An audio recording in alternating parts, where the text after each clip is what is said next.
Hey everybody, it's Chugga Conroy. Welcome back to more Legend of Zelda: Link's Awakening. In the last episode, we got here to the Angler's Tunnel. We got ourselves the dungeon item, the Flippers, allowing us to now swim through water. In this episode, we're going to be tackling the rest of the dungeon. No, not with the Pegasus boots, because remember, that was the Key Cavern. So starting off right here, we got these glinting tiles, just as the owl told us last time. We need to let the glinting tiles guide us. Now, you want to remember that tile pattern, because remember last time, we saw another instance of a glinting tile. So you want to remember that and use that for later. Now that we have the ability to swim, we can now kind of shortcut back to this area. And before going back to that area with the glinting tiles, I'd like to take my time to go over here. We're going to hop over here. Let's go ahead and head over to this body of water. And there is that key that fell down earlier. Yeah, it took it a whole 24 hours since you last saw the last episode to fall over here.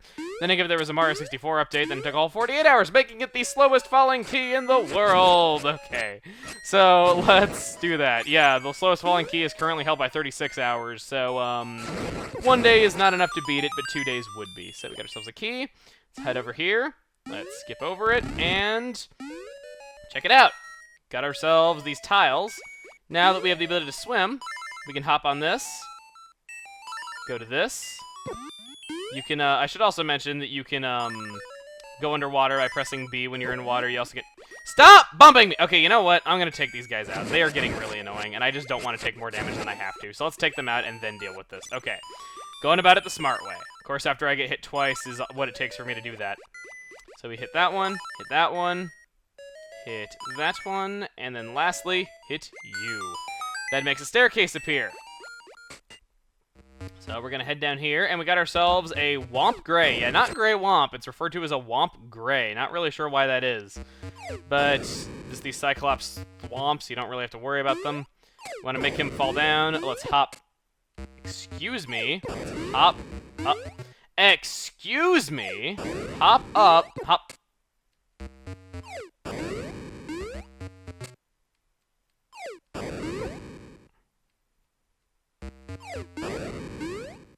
Okay, there we go. So we can hop on top of him should we want to. We can also do that. Okay, so hopping on top of him. Let's go over here. And this lets us come out up here. This will get us the Nightmare's Key. So now we finally have the key to the door of the Nightmare's lair. Okay. Oh my god, that was really bad. Oh god. Of course, when I was saying this dungeon's easy, you know, I really do think this dungeon is easy, and we've yet to see the easiest part of it, but still, just like, I can't make simple jumps. I feel like I just can't play right today. Like, I'm recording this on the same day where I did that run to the color dungeon, and while it's not nearly as bad as that, because I haven't died, but... Piece of power! I am so sorry, guys. I really do not want to subject you to this music. I'll maybe see if I can get hit or go inside somewhere to make it go away. Because I understand, even though I'm not annoyed by it, I understand that you are, and I do not want to annoy you. Boy, I sure did a bad job of that in the new Super Mario Bros. U Let's Play. Okay. Anyway, so we're gonna go into the water here, get past this enemy, hit the switch, and we can go ahead and hop up here. Now, should you want to, using a key on that opens up the staircase. You recall that there was a staircase over by the Nightmare's door. This will take you to the boss. However, I would like to get the treasure chests that we have not yet collected, so I'm going to cut around to those and meet you guys back here. The first one was clearly visible right here. This gets you 50 rupees, which isn't bad. You're going to want to be collecting quite a few rupees coming up here because there's something else that you're going to need to buy.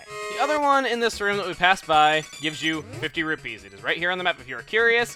That does it for all the chests in the Angler's Tunnel, so I will meet you guys back where I said I would. Get all of our health back with that heart right there once again, and let's head on down the stairs. Got ourselves some Cheep Cheeps here. Once again, even more Mario references. They are all over the place, and of course I lose my piece of power just before the boss because I carelessly jumped into a Cheep Cheep. Yeah, jumping while you're in water seems to make you, like, well, it didn't make me plummet right there. Oh, well, I don't know. Maybe I just was holding down while doing it, and I kind of wave dashed down to the bottom of the screen. I was really, really suave at avoiding damage right there, not gonna lie there. I think I deserve a little bit of credit for that, even though I think it was mostly luck. I don't know. I guess you could say that in video games, luck can be a bit of a skill. I don't know. That is especially if you're doing, like, an RNG manipulation. Okay. Not really. So, get ourselves a heart right there, and let's head on in to the fight with Quasibly. Quite possibly the easiest Zelda boss ever, of all time. We head down here. Meet the Angler! Bloop, bloop, glug, glug. Oh, food, bloop, glub. All you do is hit that antenna on top of his head and avoid the other fish that come at you. Occasionally, he will lunge at you, but it's quite rare. Seriously, he just sits there and takes it. He didn't even attack me directly. I didn't take any damage. The hell is up with that? See, that is easier than Moldorm. No question. And this dungeon's not hard. I just was having a hard time making some of the jumps because I don't know. I guess I just was kind of having an off day. I didn't die in this dungeon. I had a harder time with the Tail Cave. I had a hard time with the Color Dungeon. I had a hard time with every other dungeon besides this one. And that boss is a joke. Even without the red tunic, he's not difficult. I've beaten him without getting hit many times without it. He's not hard. But for our troubles, we get ourselves the Surf Harp.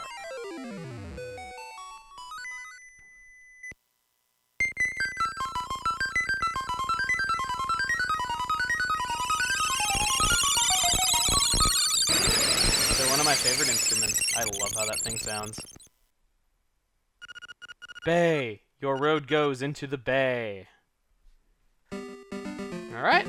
We saw a place called Martha Bay on a sign a little while ago, but I think it'd be a little bit rushed to head there really quick. What we want to do for now is we want to head over to the left here, and check it out, we got a sunfish. I am Monbo, child of the sunfish. Have you got an ocarina? Yeah, you bet we do. Ah ha ha! Then I can teach you my song.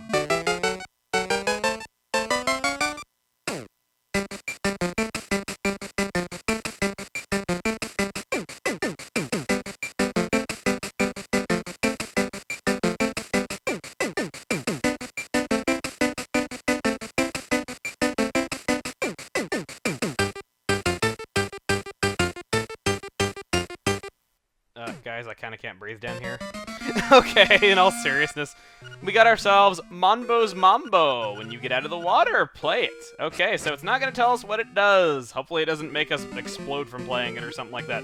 That's a great song. I love it. I don't know if I'd say it's my favorite ocarina song, but I like it a lot. It's just... I feel like it's a song that doesn't get as much attention as it should. I've never seen any, like, you know, remixes or covers. At least not, you know... Yeah, I haven't seen any, actually. So, the next thing we want to do is we want to head on over here to the right. We can swim through this water now. Still can't go up waterfalls. We don't have HM07, so we can't do that. And what we want to do is we want to head on over to the far right here and head into this cave. With our flippers, you can see that this cave has nothing in it. But, should you dive under the water in enough spots... There we go! Piece of heart! Okay. So we get ourselves yet another one right there. I believe that there are some others that we can get that I haven't grabbed yet, so maybe this might be your 8th piece of heart and you might already have yourself a heart container. I just personally don't because of the way that I've been playing through it. This is the personal order that I get stuff in. There's no right or wrong way to do it. So, with our new piece of heart, with everything else, how about we get out of the water and we play ourselves Monbo's Mambo. Let's go ahead and select the song, pull out our ocarina.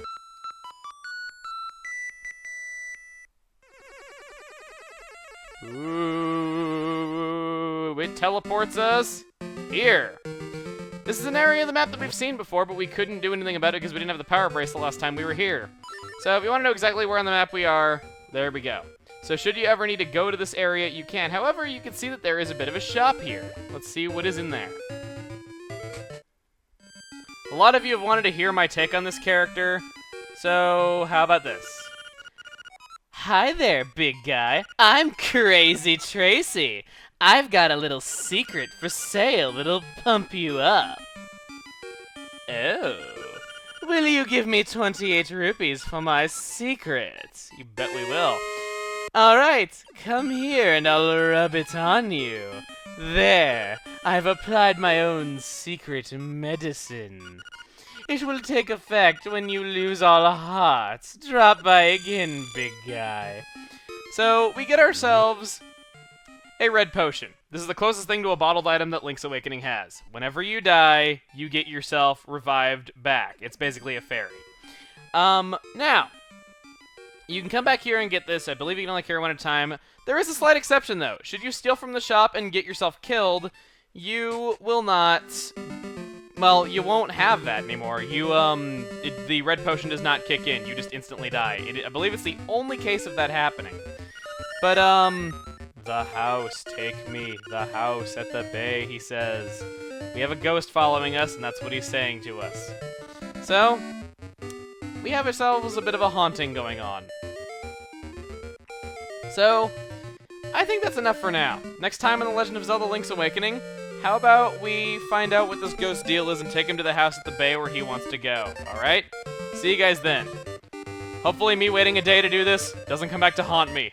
Oh!